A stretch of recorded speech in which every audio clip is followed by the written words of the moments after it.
اب یہاں پر سوچنے کی بات یہ ہے، قرآن پاک نے دو چیزیں بنیادی طور پر بیان فرمائی کہ نبی کا کام ہے اللہ کی کتاب کی آیتیں تلاوت کرنا، اللہ کی کتاب سکھانا۔ یہاں سکھانے کے طور پر جو لفظ استعمال ہوئے ہیں، عربی میں سکھانے والے کے لیے جو دو لفظ استعمال ہوتے ہیں خاص الفاظ، وہ ہیں استاذ اور معلم۔ انگریزی میں سب کو ٹیچر کہا جاتا ہے، ہندی میں سب کو شکشک کہا جاتا ہے۔ عربی میں جو معلم کا لفظ ہے اس کا ایک اسپیشل ریسپیکٹ ہے، اور وہ کیا ہے؟ وہ یہ ہے، آواز ہے نا جیسے توجہ کے ساتھ سن لیں، شو تھوڑا سنجیدگی کے بعد۔ استاد اسے کہا جاتا ہے جو ڈیوٹی مائنڈ، یعنی جس کا کام پڑھانا ہو۔ بچے نے پڑھا یا نہیں پڑھا، سمجھا یا نہیں سمجھا، مقصد پورا ہوا یا نہ ہوا، اس سے استاد کو غرض نہ ہو، یہ ہے استاد۔ معلم وہ ہے جو ڈیوٹی مائنڈ ہرگز نہ ہو، جس کا مقصد اپنے اسٹوڈنٹ کو پڑھانا بھی ہو اور ان کی تربیت کرنا بھی ہو۔ اللہ رب العزت نے قرآن پاک میں اپنے نبی کے لیے بار بار جو الفاظ استعمال فرمائے ہیں وہ یعلم کا لفظ استعمال فرمایا، اور اللہ نے ایک موقع پر اپنے لیے بھی علامہ کا لفظ استعمال فرمایا اور ارشاد فرمایا الرحمن علم القرآن، رحمان نے اپنے حبیب کو قرآن سکھایا۔ یعنی حضور نبی اکرم صلی اللہ علیہ وسلم معلم کائنات ہیں، اللہ معلم محمد ہے۔ اللہ معلم، حضور معلم۔ حضور کے لیے اور خدا کے لیے جو الفاظ استعمال ہوئے ہوں وہ الفاظ چھوٹے نہیں ہو سکتے۔ تو کیا پتہ چلا؟ حضور پوری کائنات کو اللہ کی کتاب سکھانے کے لیے آئے ہیں، یعنی قرآن کے اسپیشل ٹیچر بنا کر اللہ نے اپنے نبی کو مبعوث فرمایا۔ یہ مقاصد نبوت میں سے ہے۔ حضور نے یہ حق کیسے پورا کیا؟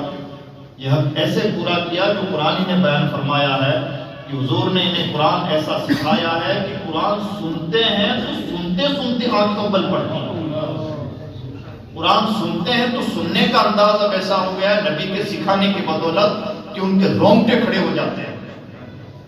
قرآن پڑھتے ہیں تو ایک ایک آیت کی رات رات بھر تلاوت کرتے رہتے ہیں، ڈرتے رہتے ہیں، روتے رہتے ہیں، اور قرآن پڑھتے ہیں تو پڑھتے چلے جاتے ہیں۔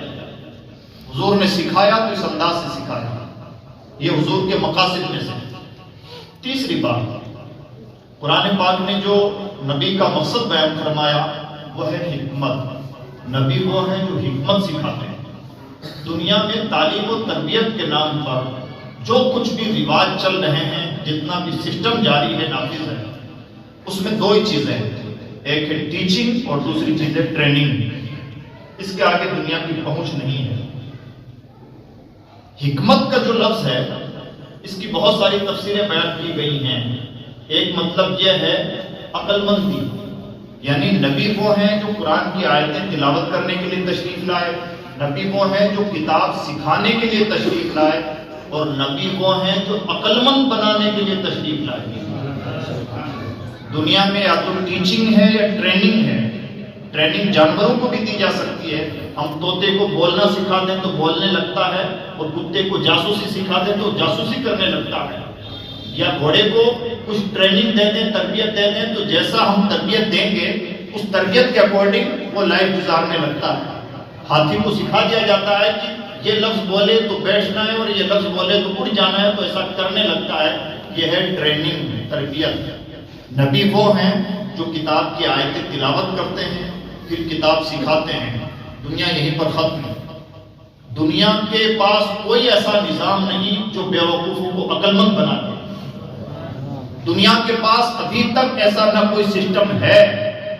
ٹریننگ تک دنیا جا سکتی ہے، لیکن وزڈم پیدا کر دے، کسی کم عقل کو عقل مند بنا دے یا بیوقوف کو دانشور بنا دے، دنیا کے پاس اس نظام کا کوئی تصور نہیں۔ یعنی دنیا کی جہاں رسائی ختم ہو جاتی ہے، پیغمبر کے درجات وہاں سے کہیں آگے ہیں۔